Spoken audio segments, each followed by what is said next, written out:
इख्तलाफात हर party में होते हैं, और अगर एमक्यू में भी हो गए तो कोई चंबे की बात नहीं है, इख्तलाफात रहते हैं, लेकिन इख्तलाफात हल भी हो जाते हैं। और इस वक्त जो बात सूरत थोड़ी सी पैदा हुई थी वो हल हो गई है, अल्हम्दुलिल्लाह। सब लोग आ रहे हैं, ऑफिस में बैठ रहे हैं।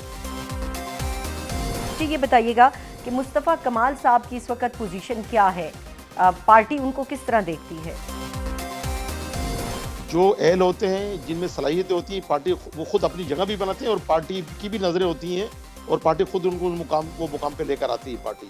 तो यही वजह है कि मुस्तफ़ा कमाल में सलाहियतें थी, तो मुस्तफ़ा कमाल को उस वक्त की एमक्यूएम ने, उस वक्त के जो हमारे लीडर थे, उन्होंने बड़े-बड़े उनको ओहदे दिए। आप इस चीज़ को तस्लीम कर रहे हैं कि मुत्तहिदा कौमी मूवमेंट एक टेररिस्ट पार्टी थी? अभी आपने टेररिज्म का फैक्टर की बात की। इस बात को मैं मानता हूँ, उस मान से कोई नहीं, कुछ चीज़ें थी उसको ख़त्म किया है, कुछ चीज़ों को, इस खौफ का अंसर जो ख़त्म हुआ है। ड्राइवर नशा करके गाड़ियाँ चला रहे होते हैं, उनको कुछ नहीं पता, और रेस लगा रहे होते हैं। कराची में रेस लगा रहे होते हैं बड़ी गाड़ियाँ, जो 20-20 व्हीलर गाड़ियाँ, वो कराची में मेन रोड शाहराहों पर रेस लगा रहे होते हैं, और सिग्नल तोड़ते हुए और वो रोनते हुए रक्षों को और मोटरसाइकिलों में जा रहे होते हैं, जिससे उनको खुली छूट दी गई है। मुराद अली शाह साहब, ये सब लोग सत्तू पी के सोए में, उससे पहले कामिल शाह साहब थे, जिनको पता ही नहीं था, वो जो 90 साल की उम्र में सीएम, उनको कुछ नहीं, याद ही नहीं रहता था सुबह के बाद।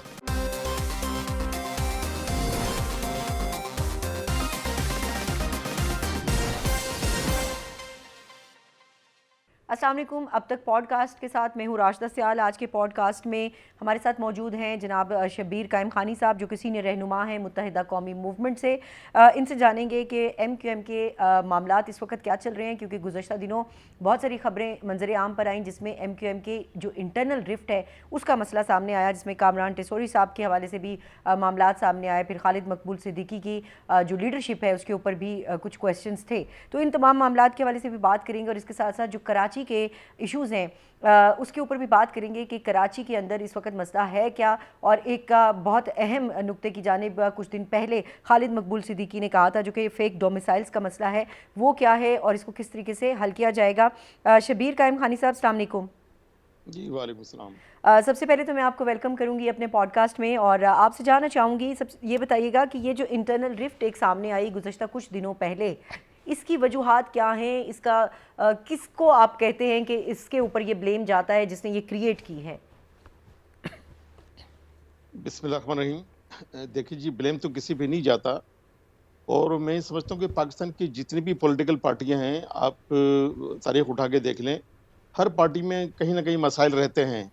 अच्छा, हमारी एमक्यूएम भी एक बहुत बड़ी पार्टी है, और खुदा न खास्ता नाराज़गियाँ ज़रूर होती हैं, बट दुश्मनियाँ नहीं होती हैं। इससे पहले भी मुतातिद बार नाराज़गियाँ हुई हैं, लेकिन बैठकर फिर मसाइल को हल कर लिया जाता है। तो ये इस किस्म की सिचुएशन है, बट ये कि मीडिया बहुत ज़्यादा हाइप क्रिएट करता है, उस पे मीडिया का एक बड़ा रोल है चलिए, कि इसका ज़ाहिर मतलब है है कि मीडिया मीडिया को आपसे ख़ास मोहब्बत है। बस यही समझ लें आप। लेकिन कुछ होता है और कुछ बहुत बढ़ा-चढ़ा के उसको पेश कर दिया जाता है। मैं इस बात से इनकार नहीं कर रहा हूँ कि नहीं, ये नाराज़गियाँ नहीं होती हैं या कोई इख्तिलाफ़ात नहीं होते हैं, और ये मतलब एक जमहूरियत का हुस्न है, कहते हैं ना कि जमहूरियत का हुस्न भी है कि इख्तिलाफ़ात राय होने चाहिए, बिल्कुल इख्तिलाफ़ होने चाहिए, जिससे इस्लाह हो। तो सब आपस में भाई हैं, और अल्हम्दुलिल्लाह इंशाअल्लाह ताला आप देखिएगा कि एमक्यूएम पहले भी एक मज़बूत पार्टी थी, और इस वक्त भी एक मज़बूत पार्टी है, बड़ी मुनज़्ज़म और मुतहरिक पार्टी बनकर इस इलेक्शन में आप देखेंगे हमारे 22 एमएनएज़ और हमारे इस वक्त 36 एमपी हैं। जी, तो यकीनन हम आवाम की खिदमत के लिए मामूर हैं और आवाम की खिदमत वो कर रहे हैं। ठीक है, बाकी आपकी बात छोटे-मोटे दुरुस्त है इख्तिलाफ़ात कि होते रहते जी हैं। जी कायम खानी साहब, आपकी बात दुरुस्त है कि जमहूरियत का हुस्न है, इख्तिलाफ राय होना चाहिए और तमाम सियासी जमातों में होता है, ये कोई अचंभे की बात नहीं है। लेकिन बात यह है कि यहाँ पर हर दूसरे दिन हम देखते हैं कि एमक्यूएम के अंदर कोई ना कोई मुख्तलिफ आवाज़ उठ रही होती है, और फिर मसला जो है वो मुस्तफ़ा कमाल साहब के हवाले से भी सामने आया, और ना सिर्फ वो आया बल्कि इसके साथ साथ गवर्नर सिंध के हवाले से भी इशू आया। तो अब ये तब्दीली की खबरें आई, फिर उसके बाद फ़ारूक सत्तार भाई भी इसमें खुद कूद पड़े, उनके स्टेटमेंट आए, फिर खालिद मकबूल सिद्दीकी साहब के स्टेटमेंट आए। तो ये सारा कुछ आखिर कुछ ना कुछ तो पक रहा होगा ना, कि जिसकी वजह से ये सब चीज़ें सामने आई। नहीं, मैं नहीं समझता। ये मैंने कहा ना कि महज़ बहुत सी ऐसी खबरें होती हैं जिसका हकीकत से कोई ताल्लुक नहीं होता है, और हम भी मीडिया के ज़रिए, सोशल मीडिया के ज़रिए, आजकल आपको पता है कि इलेक्ट्रॉनिक मीडिया ज़्यादा, सोशल मीडिया का एक बड़ा एक रोल है। तो चीज़ें शेयर कर रहे होते हैं बगैर किसी तस्दीक के, और मतलब शेयरिंग हो रही होती है, जबकि हकीकत से कोई ताल्लुक नहीं होता है। मैंने कहा इख्तिलाफ़ है, मैं कोई इससे वो इनकार थोड़ी कर रहा हूँ, इख्तिलाफ़ात हर पार्टी में होते हैं, और अगर एमक्यू में भी होगी तो कोई चंबे की बात नहीं है, इख्तलाफात रहते हैं, लेकिन इख्तलाफात हल भी हो जाते हैं। और इस वक्त जो बात सूरत थोड़ी सी पैदा हुई थी वो हल हो गई है अल्हम्दुलिल्लाह। सब लोग आ रहे हैं, ऑफिस में बैठ रहे हैं। और अच्छा। असल बात ये होती है कि जी। जहाँ मुशावरत, भाई कहीं कहीं एरर हम्म। वो आता है जहाँ मुशावरत नहीं होती, फिर कहीं एरर आ जाता है।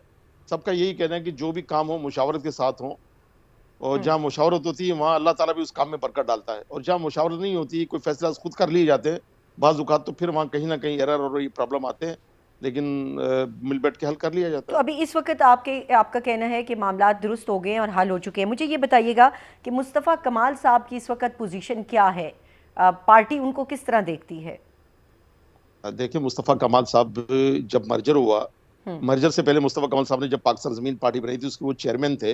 जी। और उसके बाद जब मर्जर हुआ तो हम तमाम तर मतलब हम सब बड़े ओहदों पर थे मुझ समेत, लेकिन हमने अपने तमाम तर ये कह लें कि उन ओहदों को हमने छोड़ा, और तमाम तब मर्तबे और रुतबे को छोड़कर हम बिल्कुल बहैसियत एक वर्कर हम शामिल हो गए थे एमक्यू में, जो कि हमारी पुरानी पार्टी थी। और जब हम्म। नई पार्टी बनी थी, ये भी किसी नाराजगी की वजह से बनी थी। तो बहरहाल वहाँ पे हम अपना किरदार अदा कर रहे थे। और अभी भी मुस्तफ़ा कमाल साहब की कोई आप देखें इस वक्त रुकने कौमी असम्बली है, वो सीनियर, आप देखें तो उनकी बहुत बड़ी हैसियत है। वो कराची के बहुत कम उम्र, कराची के वो सिटी नाजिम रहे हैं, और माशाल्लाह हम्म। उन्होंने बड़ा डिलीवर किया, दुनिया ने उनको माना। उसके बाद वो सेनेटर रहे, उसके बाद वो सूबाई वजीर रहे, और अभी माशाल्लाह वो कौमी असम्बली के एक रुकन है, अहम रुकन है। तो उनकी तो अपनी एक बड़ी पोजीशन है, और पार्टी में भी बहुत अच्छी इनकी सीनियर पोजीशन है। इत्तलात ये थी कि पार्टी के अंदर कुछ लोग जो हैं वो इस मर्जर के बावजूद इस हक में नहीं हैं कि मुस्तफ़ा कमाल जो हैं उनका पार्टी के अंदर इन्फ्लुएंस हो। किस हद तक ये दुरुस्त है?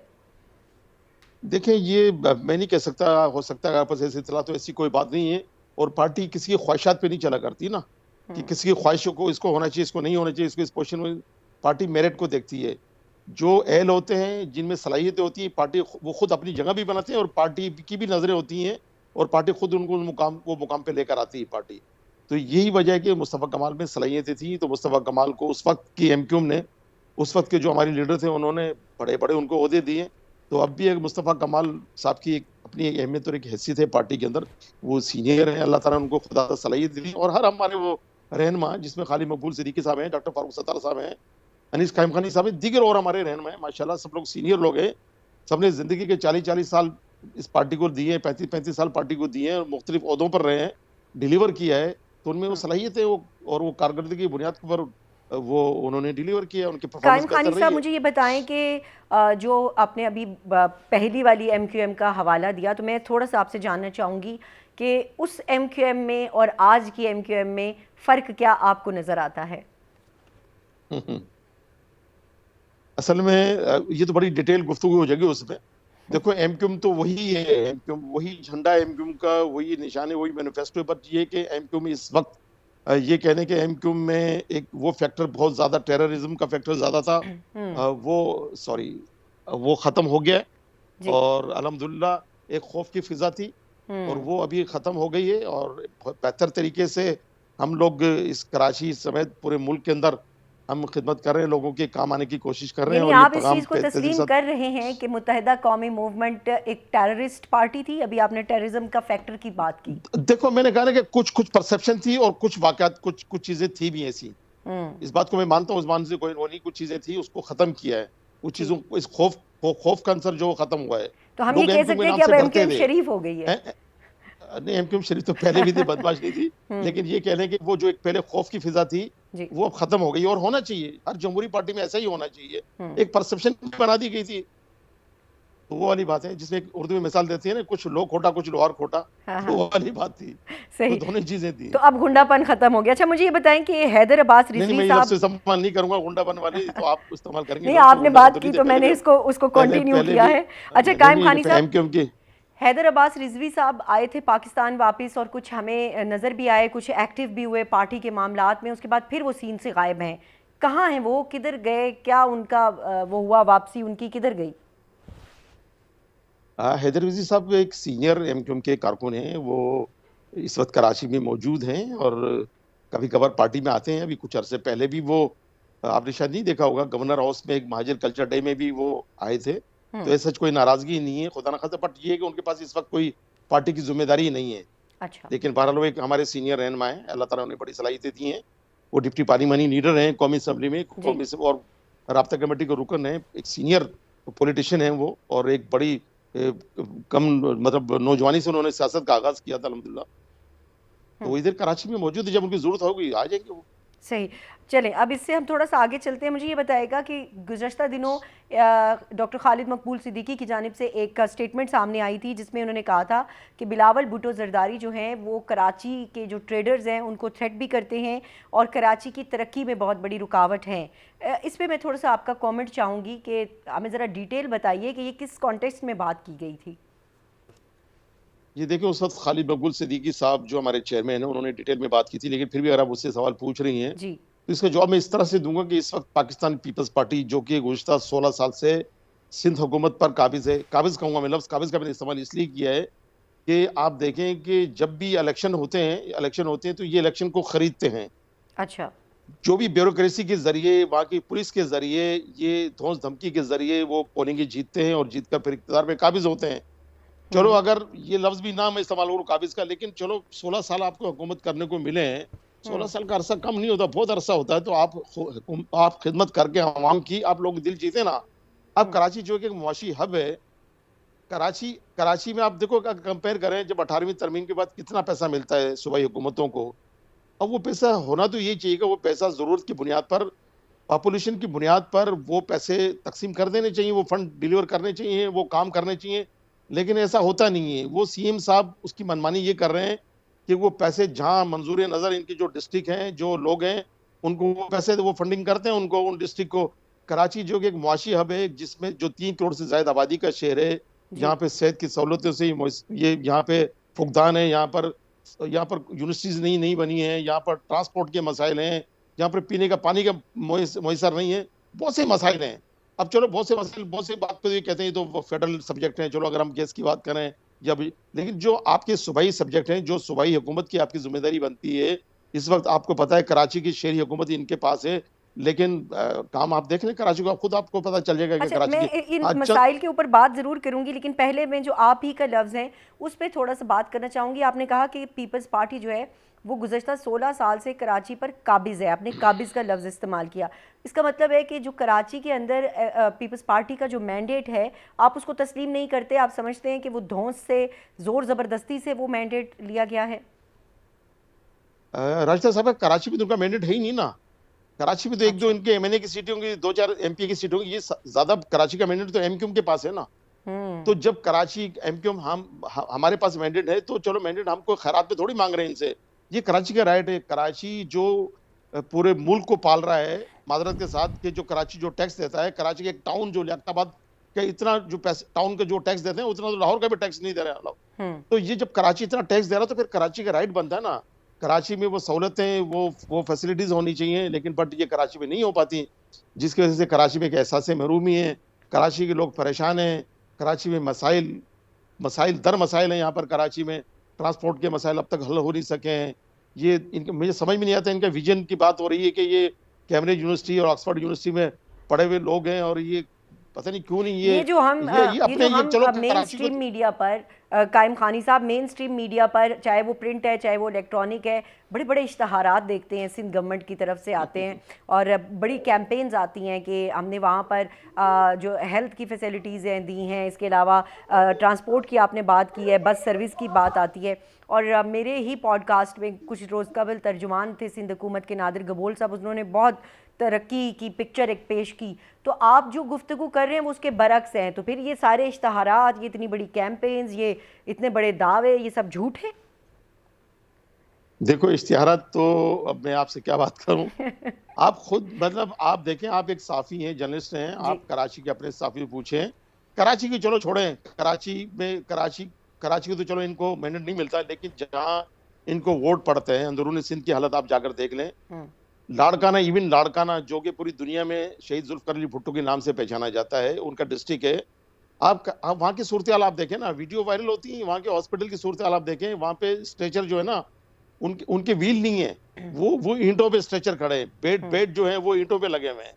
और ये बेड हॉस्पिटल्स की ये सूरत हाल है, वहाँ पे दवाइयाँ मुयसर नहीं है, डॉक्टर्स वहाँ पर ड्यूटियों पर नहीं आते हैं। अगर एक दो हॉस्पिटल अगर आप दिखा रहे हैं, अगर आपने कोई एड बना लिया है, एडवर्टाइजमेंट पैसे दे के आप बनवा रहे हैं अपनी तशहीर के लिए, अपनी पब्लिसिटी के लिए, वो तो कुछ भी कर सकते हैं। लेकिन प्रैक्टिकली हकीकत में आप आए, आप विजिट करें, आप देखें कि किस बुरी तरह कंडीशन के अंदर जो सिंध सूबा जो हमारा गुजर रहा है, वो आप सिंध के अवाम से पूछें, जो हकीकी सिंध के अवाम है, गरीब लोग जिनके पाँव में चप्पल नहीं है, बेरोजगारी इतनी हो चुकी है। अब हजारा अरब रुपए इन्होंने खर्च किए, हजारा अरब रुपए तालीम के ऊपर और हेल्थ के ऊपर, लेकिन स्कूल के हाल ये कि स्कूल अस्तबल बने हुए हैं, वहाँ पे इनके जानवर तो भैंसे बंधी हुई है, वहाँ पर वो बजट स्कूल की छतें। जी, बजट कहाँ जाता है फिर कायम खानी साहब? अगर ये इतने पैसे खर्च हो रहे हैं और रिजल्ट नजर नहीं आ रहा ऑन ग्राउंड, तो वो आपके ख्याल में ये जा कहाँ रहा है? ये पैसा जेबों में जा रहा है, इनके जो MNAs MPs हैं, जो ब्यूरोक्रेसी उनके जेबों में जा रहा है, कमीशन बंधी हुई है। ये पैसे अभी थोड़े दिन पहले, अभी कुछ 3-4 दिन पहले मेरी नजर एक वीडियो गुजरी है, खुद इनके मेयर साहब बैठे हैं और उनके सामने इनके मिनिस्टर्स बैठे हैं, उनके सामने इनके चेयरमैन साहब इस बात कर रहे हैं कि मेरे हल्के में काम नहीं होता है और सारे पैसे तो मुश्किल से, अगर 20 लाख का काम है, 20 लाख में 4 लाख का काम होता है, बाकी 16 लाख रुपए तो वो रिश्वत की नजर हो जाते हैं। तो इस बात अब इनके खुद लोग कह रहे हैं, इनके अपने चेयरमैन कह रहे हैं, इनके अपने नुमाइंदे कह रहे हैं।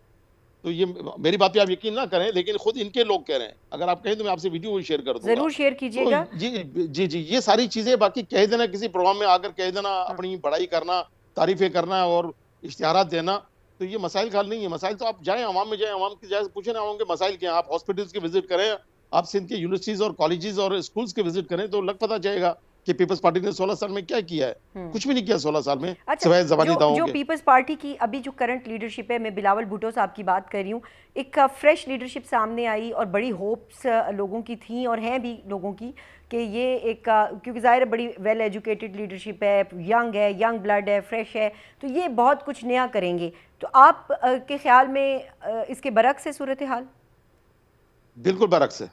मैंने पहले कहा ना, मैंने अपनी गुफ्तगू में ये कहा, ये कैम्ब्रिज यूनिवर्सिटी के बाहर के पढ़े हुए हैं सारे, ऑक्सफोर्ड यूनिवर्सिटी के पढ़े हुए हैं, लेकिन इनका वो विजन होना चाहिए, क्योंकि इन्होंने दुनिया देखी है। दुनिया में अब भी मेरा ख्याल वो US गए हैं, तो वो क्यों नहीं इम्प्लीमेंट करवाते? अच्छा, ये आप देखें ना, पंजाब हुकूमत का उनको स्पोकमैन नहीं हुए हैं, लेकिन काम नजर आता है वहां पर। अभी देखिए, आज 77 साल हो गए इस मुल्क के बने हुए, आज तक हम अपनी लैंड को सिस्टम नहीं से कर सके।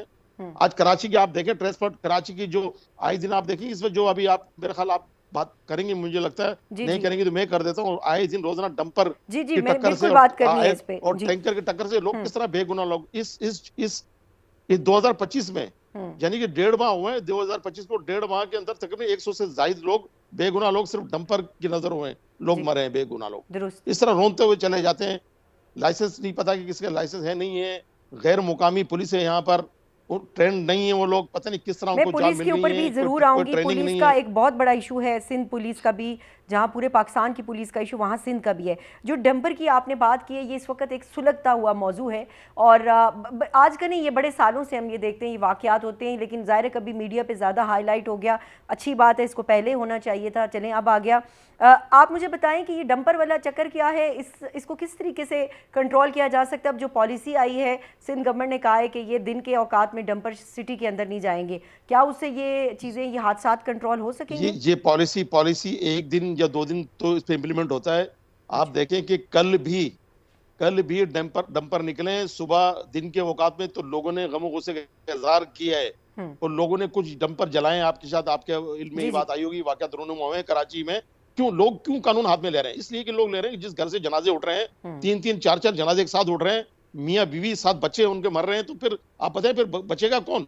तो ज़ाहिर लोगों के जज्बात हैं, लोगों के और सिंध हुकूमत को इसकी जिम्मेदार सिंध हुकूमत है कि सिंध हुकूमत, वो DIG ट्रैफिक है, क्यों नहीं इंप्लीमेंट करवाते? इतनी इनकी पुलिस, आप देखें हर चौरंगे पे ट्रैफिक पुलिस खड़ी हुई है। वो मोटर बाइक्स, जो बेचारे गरीब लोग हैं जिनके पास जिनकी सकत नहीं होती है, वो मोटर बाइक्स पे अपनी जॉब पे जा रहे होते हैं, अपने कारोबार पे जा रहे होते हैं। जो ट्रैफिक पुलिस उनसे 100-100, 200 रुपए को तंग कर रही होती है, चलान के नाम पर उनको चलान नहीं कर रहे होते उनसे, और उनसे 200-500 रुपए लेके उन गरीबों को छोड़ रही होती है। तो ये तो इनका हाल है। और बड़ी जो गाड़ियां, उनको ये रोकते नहीं है, वो तो कहीं नहीं रोकते जी, वो तो पूरे पाकिस्तान का मसला है। आपके पास बड़ी गाड़ी, आप जो मर्जी करें, किसी को रोक दें। कानून तो सबके लिए होना चाहिए ना, फिर कानून तो सबके लिए बराबर है कानून। ये नहीं कि जिसके पास है बाइक वो बेचारा गरीब मारा जाए और जिनके पास बड़ी गाड़ी वो चला जाए। वेरी अनफॉर्चुनेट, आप आगे देख लें, वेरी अनफॉर्चुनेट। लेकिन आपके ख्याल में कि ये पॉलिसी भी 1 या 2 दिन की है, इसके ऊपर इम्प्लीमेंट नहीं होगा? ऐसा ही होता है। आप आगे देखें ना, आप खुद आगे देखें कि कराची 11 बजे से पहले, जबकि ये कानून बना हुआ कि 11 बजे, रात 11 बजे के बाद जो बड़ी हैवी ट्रैफिक रोड पर आएगी, जो पोर्ट से, और दुनिया भर में ऐसा होता है के पोर्ट से जो भी हैवी ट्रैफिक, उनका अलग एक मोटरवे बना होता है, अलग Yes. एक रूट बना होता है। ये बदकिस्मत शहर, अनफॉर्चुनेट कि कराची के अंदर, कराची शहर से ट्रैफिक गुजर रहा होता है, हैवी ट्रैफिक, जी और बिल्कुल। वो नशे में, नशे में बहुत से लोग, ड्राइवर नशा करके गाड़ियां चला रहे होते हैं, उनको कुछ नहीं पता, और रेस लगा रहे होते हैं। कराची में रेस लगा रहे होते हैं बड़ी गाड़ियां, जो 20-20 व्हीलर गाड़ियां, वो कराची में मेन रोड शाहराहों पर रेस लगा रहे होते हैं, और सिग्नल तोड़ते हुए और वो रोनते हुए रक्षों को और मोटरसाइकिलों में जा रहे होते हैं, जिससे उनको खुली छूट दी हुई है। तो और जुल्म है, ये नाइंसाफी, ये ज्यादती है। और फिर अब इन कानूनी ज्यादतियों के खिलाफ कार्रवाई अगर भी नहीं कराची होती वाले, है, अनफॉर्चुनेट नहीं बात है होती ना कराची, जी। पैसे लोग छोड़ देते हैं, ये लोग पैसे हाँ। लोगे, बस आप पैसे दें, सलाम करें उनको, और बस सलाम करके आप पैसे दें, आप चले जाएं। तो ये कराची तो सोने की चिड़िया है ना, सब लोग कराची में कमाने के लिए आते हैं, कमाए कराची में लगाने के कोई नहीं तैयार है। कराची के लोग अब सोचने में मजबूर है, हम हैं कौन, क्या ये कराची पाकिस्तान में है या नहीं है इस ज्योग्राफी के अंदर। अच्छा। अगर ये पाकिस्तान की ज्योग्राफी में है, तो लाहौर भी तो पाकिस्तान की ज्योग्राफी, आप जगह लाहौर की ट्रैफिक की, माशाल्लाह हम आते हैं लाहौर देख के, बड़ा दिल खुश होता है कि वो भी एक पाकिस्तान का शहर है, हमारा दिल खुश होता है। उसकी खूबसूरती, उसकी सफाई, उस पर तरक्याती काम देखकर, वहां भी प्रोविंशियल गवर्नमेंट कर रही है ना। तो ये सूबाई हुकूमत जिसको इतना पैसा मिलता है, ये मुराद अली शाह साहब, ये सब लोग सत्तू पी के सोए में, उससे पहले कामिल शाह साहब थे, जिनको पता ही नहीं था, वो जो 90 साल की उम्र में सीएम, उनको कुछ ही नहीं, याद ही नहीं रहता था सुबह के बाद शाम को, और शाम के बाद उनको रात को बात ही नहीं, वो लोग इस मुल्क चलिए, इस सूबे का निजाम चला रहे थे। मुराद अली शाह साहब तो 90 साल के नहीं है ना, वो तो थोड़ा यंग है उनसे। लेकिन 16 साल में ज्यादातर तो इन्होंने सीएमशिप गुजारी है। हाँ। 4-5 साल, 10 साल तो हो गए इनको सीएमशिप करते हुए। क्या किया इन्होंने, कौन से इन्होंने तीर मारे भाई? कराची में इन्होंने कितने पैसे लगाए, कौन से बड़े तरक्याती काम, बहुत से काम किए जो बता सके। आपकी बातों से, एडवर्टाइजमेंट चलाना, एड चलाना। अच्छा कायम खानी साहब, आपने बार बार पंजाब गवर्नमेंट की परफॉर्मेंस का हवाला दिया, तो मुझे वो बात दुरुस्त लग रही है जिसमें ये कहा गया था कि मरियम नवाज हमें दे दो, कराची के लोगों ने कहा था, और मुराद अली शाह ले लो। आप उसको सपोर्ट करते हैं? देखो, एक जमाना था, मैं आपको बताऊं, एक जमाना, जो आप मुस्तफा कमल साहब की बात कर रही है ना, एक जमाना था, तो आपके लाहौर के जो मेयर थे, लाहौर के मेयर ने कहा था उस वक्त कि भाई, बल्कि लाहौर के शहरियों ने कहा था ये कि कराची का मेयर आप लाहौर भेज दें अच्छा। कुछ अरसे के लिए, ताकि वो, क्यों, इसलिए कराची में डेवलपमेंट, इस तरह तरक्याती काम हुए थे। मुस्तफा कमल बड़े एनर्जेटिक और डायनेमिक वो एक नाजिम थे कराची के, इतना उन्होंने काम किया, तो लाहौर के शहरी कह रहे थे कि कुछ अरसे के लिए मुस्तफा कमल को आप लाहौर भेज दें। ये जनरल मुशर्रफ का टाइम था, और मैं उस वक्त कराची में काम करती रही थी। उस वक्त के sitting chief justice of Pakistan supreme court के जो थे, इफ्तिखार चौधरी साहब, उन्होंने कहा था अगर काम देखना है तो उस नौजवान के कराची में जाके आप काम देखो। उन्हें रिमार्क्स दिए थे ड्यूरिंग, उन्होंने हेयरिंग, उन्होंने एक रिमार्क्स दिए थे। तो कहने का मकसद, जो भी काम करेगा, कोई भी पर्सनालिटी हो, चाहे वो मरियम नवाज साहिबा हो, चाहे वो मुस्तफा कमाल साहब हो, या खालिद मकबूल सिद्दीकी साहब हो, कोई भी हो, जो भी काम करेगा वो काम खुद बोलता है, काम खुद बोलता है। अच्छा सर, मुझे ये बताइएगा कि ये जो इश्यूज जितने अभी आपने हाईलाइट किए, कुछ पे हम बात कर सकें, कुछ पे अभी हम आगे चल के, हमारे पास वक्त है, थोड़ी बात करेंगे।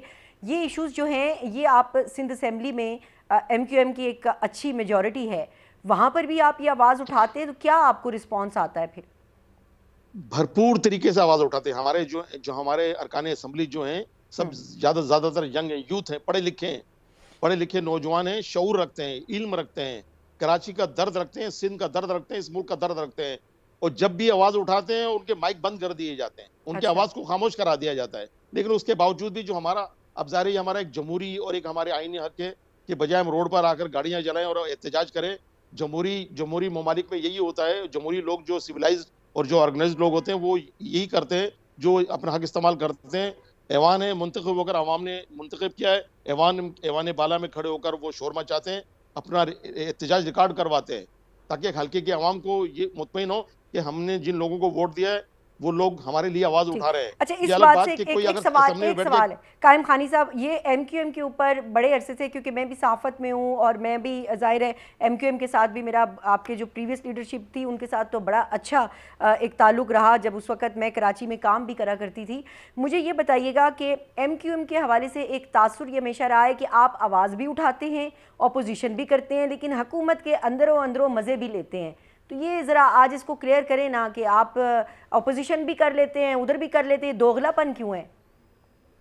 अच्छा, इसको तो आप क्लियर करेंगे ना, क्योंकि आपने सवाल किया ना कि दोगलापन, ये क्या, मैं नहीं समझा कौन से मजे लेने वाले हुकूमत के। देखिए, जितनी भी गवर्नमेंट्स रही हैं, मैं बताती हूँ, जितनी भी गवर्नमेंट्स रही हैं, जनरल परवेज मुशर्रफ से लेके, मैं तब से सहाफत में हूँ अब तक, आप हर गवर्नमेंट का हिस्सा भी बनते हैं, चाहे वो फेडरल हो, चाहे वो हम प्रोविंशियल में भी आपको देखते रहे।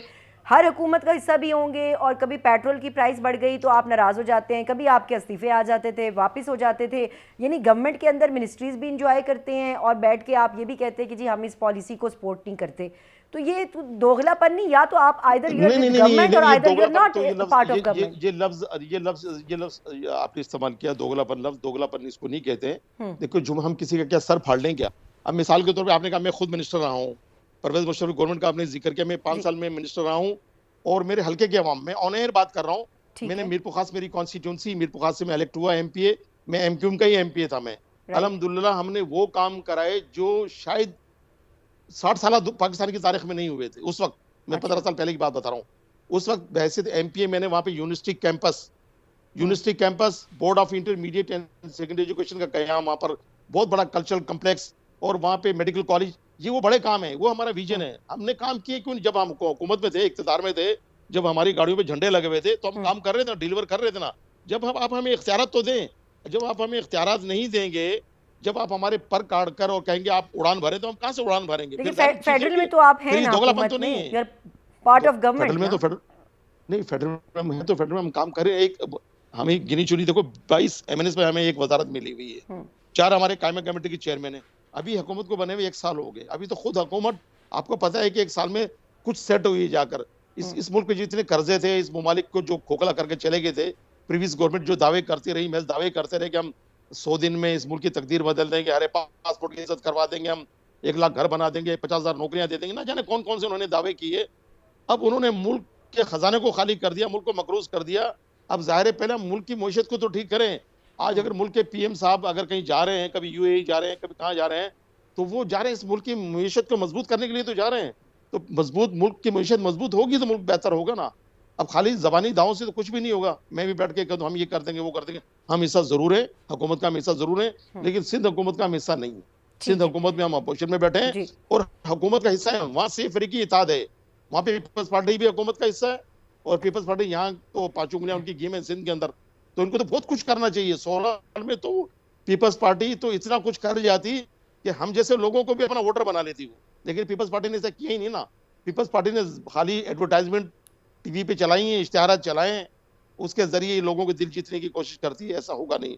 अब शऊर है, सोशल मीडिया का दौर है, और इंशाअल्लाह ताला आप देखिएगा कि बहुत जल्द पाकिस्तान पीपल्स पार्टी से सिंध की अवाम छुटकारा हासिल करेगी। सिंध के गरीब अवाम, मैं खाली कराची की बात नहीं कर रहा हूँ, मैं लाड़काना, घोटकी, उमरकोट, जहाँ जहाँ सिंध के जो इलाके हैं, ठट्टा है, बदीन है, हर उस इलाके में जहाँ सिंधियों के पाँव में, सिंधी बच्चों के पाँव में चप्पल नहीं है, पढ़ने को उनके पास किताबें नहीं है, स्कूल नहीं है, स्कूलों में इन्होंने जानवर बांधे हुए हैं, हॉस्पिटल में दवाइयाँ नहीं है, डॉक्टर नहीं है, महज एक दावे हैं। तो इंशाल्लाह जल्द इनसे छुटकारा हासिल करेगी। आप छुटकारे की बात कर रहे हैं, मगर यहाँ पर सोच ये है कि अगली हुकूमत पाकिस्तान पीपल्स पार्टी फेडरल में बनाएगी और प्राइम मिनिस्टर बिलावल भुट्टो जरदारी होंगे। ये आप कह रही है, कौन कह रही है? नहीं, मैं नहीं कह रही, ये सोच है, ये बात है, ये पीपल्स पार्टी भी कहती है और लोगों की सोच है। इस्लामाबाद के हल्के ये बात करते हैं।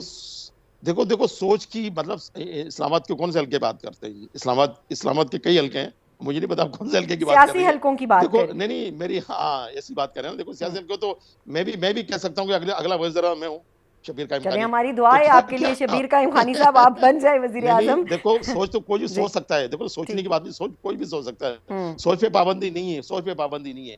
लेकिन ये सिंध की आवाम को सोचना है, सिंध की गरीब आवाम को सोचना है। अगर वो उनको हमेशा ही ऐसा ही रहना तो फिर भले वोट दें पीपल्स पार्टी को। अगर वो सिंध की तकदीर बदलना चाहते हैं, सिंध को तरक्की याफ्ता एक सूबे में धकेलना चाहते हैं, तो फिर प्लीज सोचें। ये महज नारे लगाते हैं, जिए भुट्टो, जिए भुट्टो, जिए भुट्टो। कहाँ से जिए भुट्टो भाई? उन्होंने अपने भुट्टो का नाम, जिए भुट्टो का, जुल्फ़िकार अली भुट्टो का नाम इन्होंने खराब किया है।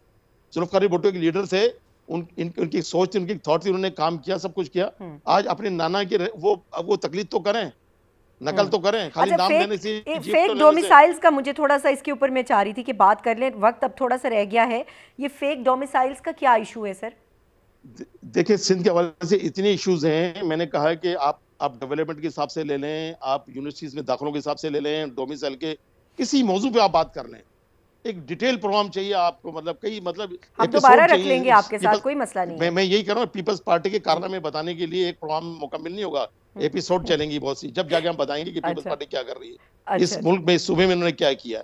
फेक डोमिसाइल अभी होता है कि कराची की सीटें हैं, मेडिकल की कराची की 1160 सीटें हैं। अब 1160 जो पेवर कराची की, अब होता है क्या कि ओपन कर कर अब वो जो बाहर के, हम नहीं कहते सबका हक है, राइट है, बट फिर कराची के शहरी को भी तो ये सहूलत दी जाए ना। अब वो तमाम लोग आते हैं, कराची का डोमिसाइल सबसे आसान है बनना। आप 5,000-10,000 रुपए में आपको घर बैठे डोमिसाइल मिल जाएगा। आप किसी दूसरे डिस्ट्रिक्ट में डोमिसाइल बनवा के तो दिखाएं, क्योंकि कराची में एक करप्शन है, करप्ट माफिया बैठी हुई है। वो डोमिसाइल लेकर आप कराची का कोटा मार रहे हैं, कराची हक मार रहे हैं।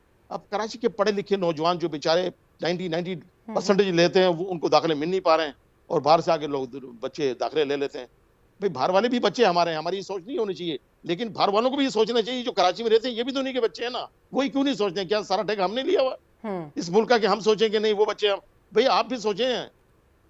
ठीक है। तो ये ज्यादतियां हैं, कराची के बच्चों के साथ ये ज्यादतियां हैं। पढ़े लिखे बच्चे यहाँ पे जॉब मिल नहीं पा रही है, फूड पार्टनर में जॉब कर रहे हैं, वो बाइकें चला रहे हैं, वो बाइकें चला रहे हैं, ट्रक से चला रहे हैं। शबीर कायम खानी साहब, वो स्ट्रीट क्राइम में बड़े इन्वॉल्व हैं बच्चे, और ये बड़ी एक दुख की बात है कि वहाँ पर जॉब्स नहीं है, जिसकी वजह से। अच्छा, मैं एक बात बताऊँ, आपने स्ट्रीट क्राइम का जिक्र किया। स्ट्रीट क्राइम में आप रेशो उठा के देख लें, थानों से आप FIR मंगवा लें और आप उनके NICs मंगा लें, आपको पता लग जाएगा कि कौन है। ज्यादातर तो बाहर से लोग आते हैं ना, पूरे पाकिस्तान से लोग आते हैं, रोजी रोटी कमाने के बहाने आते हैं कराची में। कराची सबसे आसान शहर है, यहाँ पे पुलों के नीचे पाइप पड़े हुए, पाइप में लोग सो जाते हैं, और यहाँ पे सैलानी के बकरे का गोश्त मिलता है खाने को यहाँ पे। तो कराची में तो जिंदगी गुजारना बहुत आसान है। आप बकरे का गोश्त खाएं, पाइप में आप सो जाएं पुल के नीचे, सुबह उठे आप डकैती मारें, पकड़े जाएं तो फिर, नहीं पकड़े जाएं तो आप चले जाएं अपनी डकैती मार के आराम से। कराची तो वो वाहिद शहर है जहाँ पे खबर भी नहीं मिलती आपको बगैर पैसों के। अगर किसी कहीं खुदा ना खास्ता, बहुत बहुत शुक्रिया। अब थोड़ा वक्त जा रहा है, मुझे क्लोजिंग का कहा जा रहा है। आपके साथ नशिस्त बहुत अच्छी रही, और मैं अपनी टीम से कहूंगी कि एक और पॉडकास्ट आपके साथ जरूर करें, जिसमें मजीद हम डिटेल बातचीत कर सकें। दो तीन रखें जब जाके ये कंप्लीट जी ठीक है, 2-3 रखेंगे। डन इंशाल्लाह। Thank you very much Shabbir Qaim Khani साहब। बहुत शुक्रिया। अभी सब्सक्राइब करें ताकि कोई खबर रह न जाए।